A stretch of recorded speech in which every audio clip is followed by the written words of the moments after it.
Lost World Minute, minute podcast reviewing 1997 sequel Jurassic Park, 1 minute at a time. I'm Brad. I'm Dave. And today we're here to discuss minute 59 of Lost World. Approaching that halfway mark, Dave. Yeah. We've got some news that coming out of Frontier Expo, I think it was 2 weeks ago now, since we didn't record a regular minute last week. We got some notes here on Jurassic World Evolution, a little bit more information on it. The Jurassic Park podcast sat down with some of the developers over there and got some information out of them. They've apparently done some extensive research, watched the films, read the books, and apparently they've visited fan sites to get a feel for what fans like and dislike, which is interesting. Well, honestly, I'm going to say from the trailer, you can tell. You can tell that these guys have done their homework, and you can tell that these guys have really created something that the fans will enjoy, I think. Yeah. Yep. I mean, just from the fan reaction I've seen, fans have been like, oh man, this is the game we've been wanting for, what would it be like, since J-Pog came out, it would be, what? 14 years, I think. 15 years? Yeah. And that's where this next little bit comes in, that's sort of lends straight to that you start with researchers going around the world to various fossil sites to discover the dinosaur genome. You put it together and possibly edit it, and then head back to your park and make the dinosaur, which was straight up Genesis, like having to dig up the bones, get the DNA first, which is odd because the DNA come from amber originally. Yeah. But got sort of return to the fossil sites where you got to go around and find the animals first before you can make them.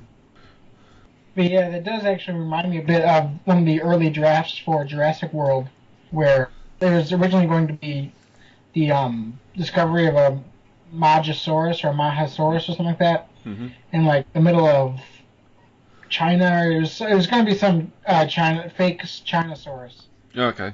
So, it was going to coincide with the DNA discovery of this dinosaur. And that's what the I-Rex eventually became, was originally this Mahasaurus, or Majosaurus. I'm not sure how to pronounce it. I'm probably pronouncing it wrong. But, yeah, it was originally supposed to be a real dinosaur, then they changed it to be a hybrid. Yeah. And that's kind of what this reminds me of, and it actually makes me curious if the game will actually include the ability to build your own hybrids, That would actually be kind of interesting. Well, that sort of goes into our next point. They basically all but confirmed it's female-only animals, or the skins at least in the film, because the game sort of takes.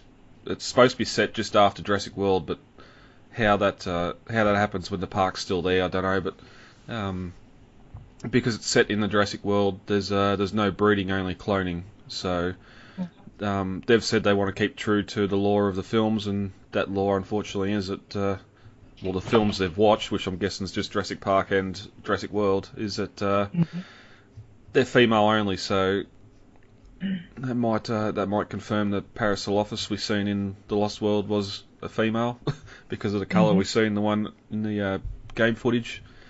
But that's probably going to rule out a male Rex and the male raptors, unfortunately.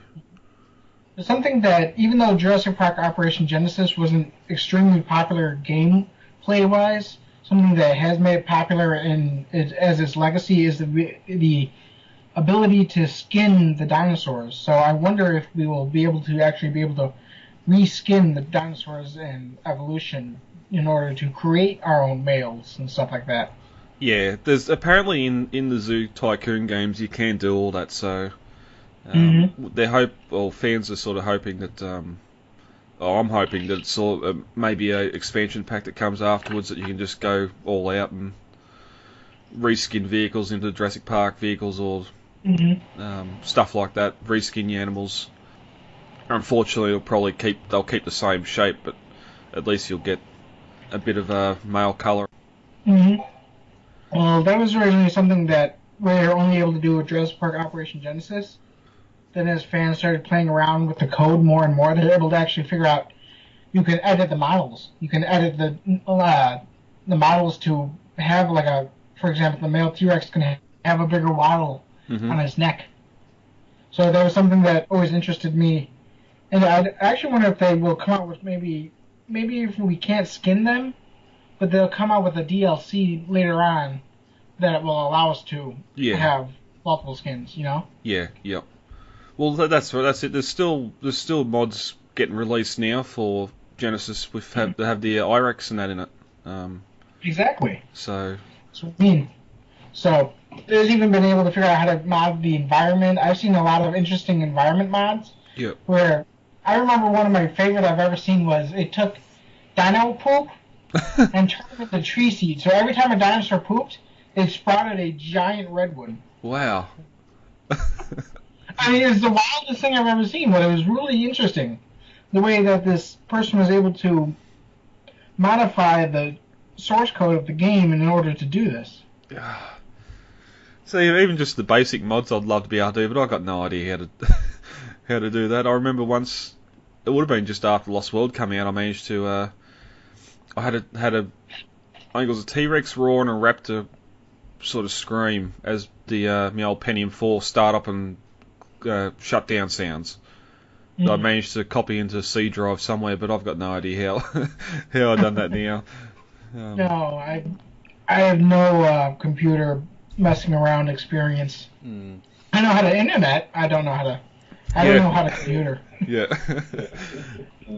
That's they said there's 3 separate game paths: research, which is your sort of cloning; entertainment, which is build your park, as Hammond dreamed, where the animals are the attraction and you make money; and then the security factor, which having the ability to control the dangerous animals you create. Mm-hmm. There's in-game scenarios like tropical storms that play havoc on your infrastructure, so it's straight up the same as Genesis. Yep. And it was confirmed that there was Isla Macanceros in the trailer. But the full panel interviews, that's on the Jurassic Park podcast from October 8th. The full interviews there. A couple of nitpicks. Kept on referring to the series as the Jurassic World films instead of just the Jurassic films. You kept they've sort of, and again the whole emphasis that you're building a Jurassic World and not a park. But also too, apparently it's confirmed there is no photo mode, which is unfortunate. I know you can screen cap. You might be able to screen cap the old-fashioned way. But with sort of the detail going into these models, you'd hope that they'd have a function like that. That you could take photos from ground level or even from the helicopter like you could in Genesis, but it looks like that's not the case. I do like, though, going back to what we were talking about at the beginning, I do like hearing that they did the research. Because I remember that Telltale did a lot of research. They researched through both, I think, the Wiki and Jurassic Park Legacy's encyclopedia. Yep. When they constructed their game. And so you can tell that they really made this game to be kind of in the Jurassic Park canon, if you will, which of course got thrown out when Jurassic World entered the scene. The game got thrown out. Yep. But you can tell that they on Universal's orders initially really wanted this game to have the Jurassic Park feel, which it really did. And even though the game wasn't popular with gamers so much, it was really popular with fans because it's kind of like an interactive movie in a way. And then I remember when Lego did when Lego did the Jurassic World game, I could tell they really researched their game there. I mean, not so much the dinosaurs. I mean, they did have to make some sacrifices to make it more fun for kids. But you can tell that, like, the layout of some of the stuff is really there. You can tell that they really kind of planned it, kind of like they really did their research, is what I'm trying to say here. Yeah, Sorry. No, you're right. Kind of fumbling over my words, but yeah, they really did their research. And I remember viewing the trailer for the game when the trailer first came out, and pausing it when we see the raptor jumping in the worker village, and I'm like, they really did their research. I mean, I'm somebody who I mapped the worker village, and I know I've mentioned this before, but it's really a complicated thing, and it's more complicated than it looks. It's not just a few simple buildings. I mean, every building almost has their own style in a way. Like one is concrete, one has a staccato roof, one has a basic flat roof.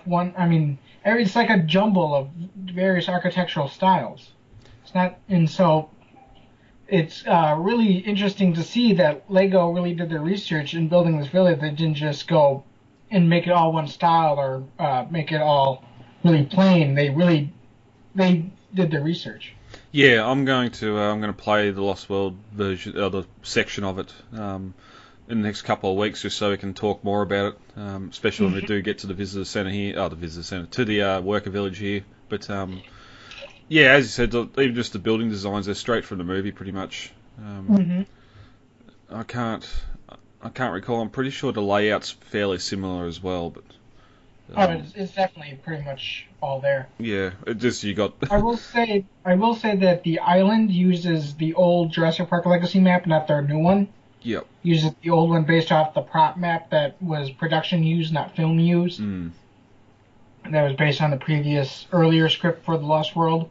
So the layout is kind of funky there because it uses a layout on Isla Sorna that is outdated and hasn't really been accepted by researchers in the fandom since like the late 2010s. Yeah, and it makes it interesting that happened because they've had the time, and it's sort of the same thing here with Evolution. They've said that Universal sent them over a heap of animal designs and a heap of stuff like that, documentation to go off, which makes me wonder if there may be some male stuff in that and they just don't know it.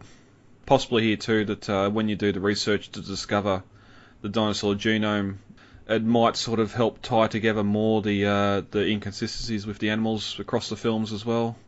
You might add a little bit more pepper and salt to this dinosaur and get the tiger raptors, or add some spinach to this one and you get the Jurassic Park 3 raptors. So we'll see what you can cook up in the lab. But did you know that Universal has a thing for green T-Rexes? I have no idea why, but that's what I heard from Chronicle, who said that Universal originally wanted the breakout T-Rex to be green for some reason. I don't know why, but that's what Chronicle said, and I believe them on that because Universal has had a history of wanting their T-Rexes green. Well, also the original Hot Toys statue apparently has a green tinge to it as well. Exactly. And that was licensed. The original slideshow T-Rex, and then the one that came out with the not the 3D box set, the 2011 collector's edition box set had a green T-Rex coming out of the Jurassic Park gates. Yep. And then the Reveltech one's green. Yeah, the Reveltech one's green, but I think that's supposed to be a male, so it kind of is supposed to be there. Well, I've got with me little M class, so it's definitely the male from Lost World for me. But and even just there was that statue that was posted up this weekend from Universal as well, with the T-Rex and the Indominus statues that are they're for sale at the park or something, aren't they? I can't recall what that was. Park exclusives. Yeah. Even that's green, a greeny brown colour. Yeah, it has like a greenish tinge to the brown. Yeah.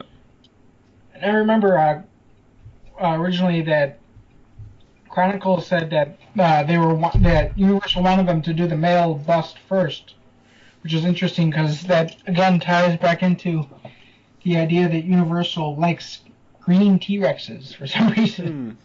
Yeah, it makes you wonder. Anyway, anything else on this news you want to talk about before we get into this week's minute? No, I think we're good. All right. As we entered the 58 minute of the Lost World, Eddie had turned up on the scene to search for his friends and help out where necessary.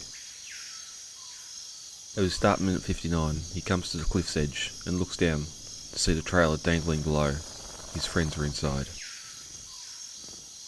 At 58 minutes and 7 seconds he tries to go through the front door of the trailer, but it's jammed, or locked. So he continues around the front and climbs in through the smashed front windscreen. At 58 minutes and 17 seconds as he climbs inside, Ian asks Kelly, where is she? Eddie replies that she's safe and she's in the high hide, and asks them what they need. They reply rope. At 58 minutes and 28 seconds, Ian also replies that they need a fast food order. 3 double cheeseburgers with everything. No onions on mine. And an apple turnover. At 58 minutes and 38 seconds, Eddie climbs back out the front windscreen of the trailer. Eddie runs over to the M-Class and starts taking equipment out of the back seat until he finds the rope. He then runs over to a large stump situated in front of the RV and begins tying off the rope. And this ends minute 59 of The Lost World. We've still got this nice crane shot here of Eddie sort of running. He runs up to the cliff edge with his torch and looks down over it. We're going to get to a interview in the next minute with Richard Schiff that the guys over at Jurassic Cast Podcast done, and big thanks to them for letting us play it. But he definitely said during that he's not a fan of heights at all. And Spielberg just wanted him to go close to the edge, and him saying it was a 40-foot drop down to where this trailer's hanging, and he didn't like it at all. Even later on when he's actually inside the trailer and in the safety of the trailer, and still Spielberg's like, get to the edge so you can look down at the actors hanging on the rope, and he didn't really like it. But he's sort of looking down here, calling out Nick's name. And I just love the reproduction, the CG here, the reproduction with the cliffs and the ocean sort of crashing against the bottom of it. Yeah. And something else I like about here, I just noticed the rocks with the set ferns put into them. Mm-hmm. It's like a really nice little touch. I mean, you don't really see it, and you don't have to see it, but it's nice that it's there if you look for it. Yeah. You know. Even later when we get sort of some close-ups of the actual cliff edge, just how nice the work they done to it. It's sort of replicated again in later on Jurassic Park 3, where you sort of get the cliff edges in the aviary. How all that was built out in the back lot to look like real cliffs. But Eddie gets a reply from Nick saying, yeah, we're in here. And Eddie sort of, wait, hold on, I'm coming. And we cut to an interior showing interior of the trailers, showing the computer screens. I think it's funny how if you look at which systems are on and which ones aren't, surveillance is on, the computers are still on, they still got communications, and the AC is on. Yeah. The power systems are damaged, but the AC is still good. Yeah. That's important when you're in a tropical environment. Sorry. Yeah, because it's one thing. It's probably one of the first things I've done when I got the movie in hand, is got and paused it with my camera, trying to take photos just so I had a version that I could zoom in. And now we've got these high def screen caps where I can zoom in and see what it's all about. Because we got the they sort of blink on and off here. But as you're saying, you got your power system, generator, free batteries, emergency backup, climate control, which is all on. Ventilation's recirculating, powertrain, communications, surveillance, and computers, which everything's in the green okay. And as we sort of discussed early on when we first seen the trailers, how the second trailer's really just one cut in half with a front put on it. You can see in the sort of the vehicle status of the front and rear segments of the trailer where it's essentially two trailers joined together, because the rear segment's still got the steering tyres on the front of it. But you've also down the bottom, you've got master caution, security warning, equipment failure, and your free battery levels, which I thought was interesting. And then when it all goes to the red, it sort of flashes from red, green, red, green, red, green. For power system, the AC generator fail, battery 1's at 90%, battery 2 100%, battery 3 fail. Emergency backup active. I don't know why emergency backup would be active if the other batteries are still okay, but climate control's still on, so you still got air conditioning, as you're saying, while you're in danger. Powertrain's completely in the red, and no data's coming through whatsoever, which makes me wonder why, because the engine wouldn't be running, so you wouldn't have the oil pressure, temperature, or anything like that. And it's interesting you got hydraulics there too, because we'll see a little bit later, this version of the Bounder Southwind has the extendable living area on it, which is hydraulically powered. So it's interesting that's sort of on there, because I don't know what else would be hydraulically powered on it. But the surveillance computers is still all okay, considering your main computer monitor's in the trailer upside down.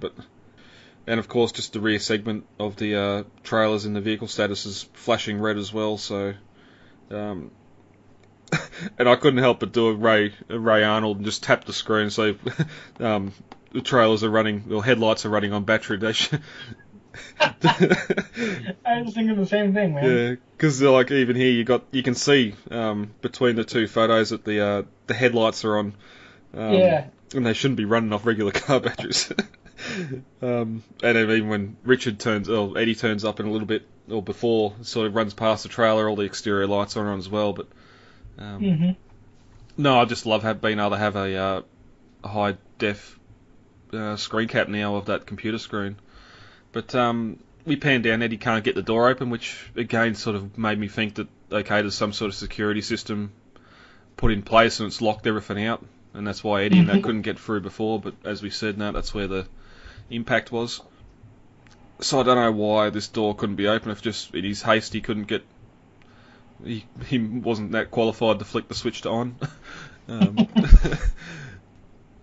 But he runs around the front of the vehicle because he can't open it, and climbs in through the windscreen with the sugar glass there. So no blood or harm comes to the actor, because he kneels on that glass edge, and there's a big shard he puts his hand on as well. Yeah, I was just about to say, there's a big shard there that he just sticks his hand right down onto. Yep, and it's odd here too, because you get a audible beeping from the monitor as we see it and drop down. But as soon as we go around the front and Eddie sort of climbs through the windscreen, the camera's only sort of turned 40 degrees to the left, but the beeping just disappears all of a sudden. So obviously added it afterwards and not a effect on the stage. But we cut back to Ian, Nick and Sarah standing at the base of the trailer, and you just got this slight swinging on the trailer just to show that it's hanging from above. And of course, to remind us that this is during a storm, and of course there's probably high winds on that cliff edge. Yeah, definitely. Yeah, because you can see the waves pounding against the cliffs, the rocks below. So yeah, you can imagine it'd actually be pretty windy there, you'd think, on the cliff edge. Ian asks Eddie what did he do with Kelly, and Eddie replies that she's okay, she's up in the hide. And he spends all this time climbing into the trailer to ask who's hurt, what do you need, when he's going to get straight back out again anyway, but I suppose he need to get close enough to hear him. And he asks who's hurt, what do you need. Ian replies they need rope, and then we get this little skit, rope, anything else. Ian, 3 double cheeseburgers with everything. Nick, no onions on mine. And Sarah with an apple turnover, which isn't in any of the other scripts. So that's I'm guessing that's a little Spielberg added joke there. Yeah. And people hate that joke for some reason. I don't know why, but that joke gets so much crap. I'll only say because it's the last thing they say to Eddie before he dies. It adds some levity to this serious situation, but yeah, it is pretty decisive amongst the fans. I just thought it was hilarious. Not hilarious, but I was amused by it. I was always kind of disappointed because I was a kid. I used to kind of take things literally a bit, and I'd be disappointed that they never got their cheeseburgers. I really thought they wanted cheeseburgers. I didn't realize it was a joke. and it also makes me wonder if there was an advertisement or something going on at the time, because it's pretty on point. It's your 3 burgers, and they don't miss a beat when they're going between the 3 of them. It's well rehearsed. And I think the Whopper was coming out around that time with Burger King. Oh, okay. Because there's also an advertisement for Burger King Whoppers on the side of the bus that the T-Rex smashes into. Yep, okay. Yeah, that might be a sort of a loose tie into that, without plain up saying we want Whoppers. And it's sort of funny here too, because Eddie just has this perplexed look on his face for a moment, like what? I'm here trying to save you, and you want to muck around, but it turns around, climbs back out of the trailer, and runs over to the M-Class, and sort of the back window's open, which we were talking earlier on a previous minute about how wet he was driving through the jungle in the storm. Mm-hmm. And here we are, the car's just parked there and the windows are down, so it's like Richard Schiff said in the audio, he just got soaked on the set. Yeah, yep. Because I always suspected that they had like the big rain machines hanging from the roof of the set and that, but in some behind the scenes stuff that I'll post up this week, they've actually got the water cannons on the trailer squirting up, which makes me wonder if that's more of a practical use for all that piping that runs around the roof of it. If they just plug the fire hose into it, or the hydrant, and use that as the water, but sort of throws some boxes out of the way and retrieves a rope from the back seat. And even with the windows down too, it was sort of making me wonder, okay, we've got the stunt car on place here, so because we know the T-Rex is going to lift the roof off it shortly, you don't want glass or any of that sort of in the way when they pull the roof off. But he takes the rope over to a big old tree stump, which we've seen sort of beside him when they come onto the set, so the good continuity getting kept there, and starts tying the rope off around it, and that's where 59 ends. Mm-hmm. Speaking of continuity, I do like that they have this dead tree stump here when we saw all those dead tree stumps back in the game trail. Yeah, yep. So it's a nice continuity between the sets, the on-location sets and the studio sets where they have these kind of large fallen over tree stumps. Now I can't recall from the fan map you done how far away the researchers' camp actually was from the game trail. I'm just going off the fact that shooting location was on the other side of the trees, but it's sort of, you assume they're in the same sort of area. They walked there, they didn't drive, but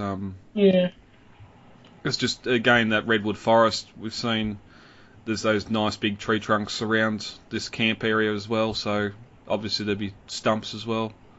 And he starts tying off the rope. So anything else on 59 you want to talk about before we get out of here?